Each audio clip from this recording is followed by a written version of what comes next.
వారికి ఉన్నాడు. పేతురు ప్రధాన యాజకుని చెవిలో అది తగగా వాని కుడి చెవి తెగ కింద పడిపోయింది. అయితే యేసు ఈ మట్టుకు తాలుడి అని చెప్పి వాని చెవి ముట్టి బాగు చేశాను. ప్రధాన యాజకుడు దాసుడు కదా, ఆ చెవిలో రంధ్రం ఉంది. ఎప్పుడైతే ఆ చెవి రంధ్రము గుండా ఈ కత్తి ఇలా తెగి కింద పడిందో, యేసుక్రీస్తు ప్రభు ఆ చెవి తీసి మళ్ళీ అక్కడే పెట్టి స్వస్థపరచగా ఆ చెవి అక్కడే అతుక్కుంది. బాగు చేసి ఉన్నాడు. వాని చెవి ముట్టి బాగు చేశాను.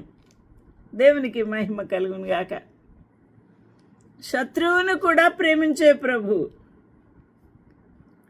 యేసు తను పట్టుకొని వచ్చిన ప్రధాన యాజకులతోనూ దేవాలయపు అధిపతులతోనూ పెద్దలతోనూ మీరు బందిపోటు దొంగ మీదికి వచ్చినట్టు కత్తులతోనూ గుదియలతోనూ బయలుదేరి వచ్చితీరా?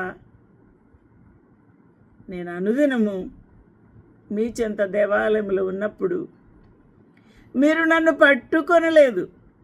అయితే ఇది మీ గడియ, మరియు అంధకార సంబంధమైన అధికారమును అనెను.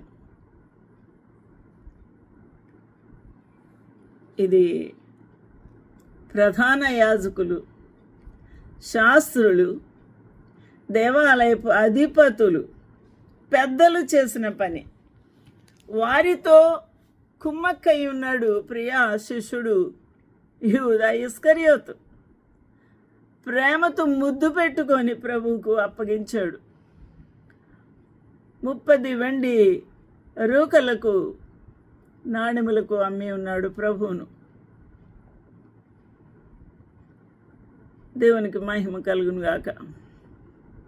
ఇది అపవాది గడియ. వారి యొక్క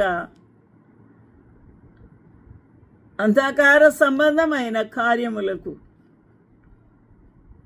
అపవాది యొక్క తంత్రములకు వారు లోబడిన వారై ఏకీభవించి లోకరక్షకుడైన యేసు ప్రభును శిక్షకు అప్పగించి ఉన్నారు. ప్రభు వారి పక్షంగా న్యాయము తీర్చే దేవుడు. ఆలోచన చేద్దాము. ప్రభు సహాయం చేయనుగాక.